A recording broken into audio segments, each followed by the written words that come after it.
வணக்கம். நான் M Murshida, 3rd BCA. இன்றைய தலைப்பு: அதிகரிக்கும் ஹீட் ஸ்ட்ரோக் பாதிப்புகள். தமிழகத்தில் வெப்ப அலையால் பாதிக்கப்படுவோரின் எண்ணிக்கை அதிகரித்து வரும் நிலையில் அனைத்து அரசு மருத்துவமனைகளிலும் ஹீட் ஸ்ட்ரோக் உடல் உச்ச வெப்பநிலை சிறப்பு வார்டுகள் அமைக்கப்பட்டுள்ளதாக மக்கள் நல்வாழ்வுத்துறை செயலர் ககன்தீப் சிங் பேடி தெரிவித்தார்.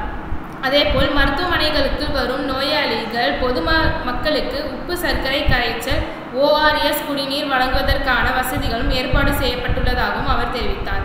முன்னெப்போதும் இல்லாத வகையில் தமிழகத்தில் வெப்பத்தின் தாக்கம் திகழாண்டில் அதிக தீவிரமாக உள்ளது. இதன் காரணமாக ஏற்படும் நீர்ச்சத்து இழப்பு, இயக்கம், மயக்கம், தலைச்சுற்றல், ஹீட் ஸ்ட்ரோக் போன்ற பாதிப்புக்குள்ளாகும் நோயாளிகளின் எண்ணிக்கை உயர்ந்து வருகிறது.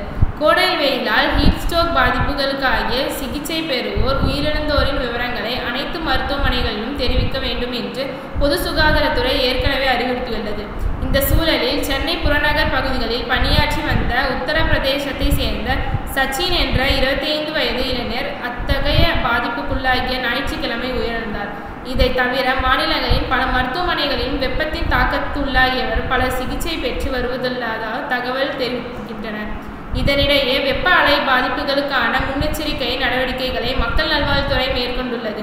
இதுகுறித்து துறை செயலர் டாக்டர் ககன்தீப் சிங் பேடி கூறியதாவது: தமிழகத்தில் வெப்பத்தால் ஏற்படும் நோய்கள், திடீர் உடல்நலக் குறைவுகளை எதிர்கொள்ள மருத்துவ கட்டமைப்பை தயார் நிலையில் வைத்துள்ளோம். தலைமை செயலருடன் தொடர்ந்து கலந்தாலோசனை நடத்தி அதன் அடிப்படையில் மாவட்ட நிர்வாகங்களுக்கு பல்வேறு அறிவுறுத்தல்கள் வழங்கப்பட்டுள்ளது. அது மட்டுமின்றி அனைத்து அரசு மருத்துவக் கல்லூரிகள், மருத்துவமனைகளில், அரசு மருத்துவமனைகளில் ஹீட் ஸ்ட்ரோக் பாதிப்புகளுக்கு பிரத்யேக வார்டுகள் அமைக்கப்பட்டு அங்கு உயர் மருத்துவமனை கண்காணிப்பு வழங்க நடவடிக்கை எடுக்கப்பட்டுள்ளது. மற்றொரு புறம் மருத்துவமனைகளுக்கு வரும் புறநோயாளிகள், உள்நோயாளிகள், பொதுமக்களுக்கு உப்பு சர்க்கரை கரைச்சல் ORS வழங்க ஏற்பாடு செய்யப்பட்டுள்ளது. அதன்படி மருத்துவமனைகளின் ORS குடிநீர் அங்கங்கே வைக்கப்பட்டுள்ளது.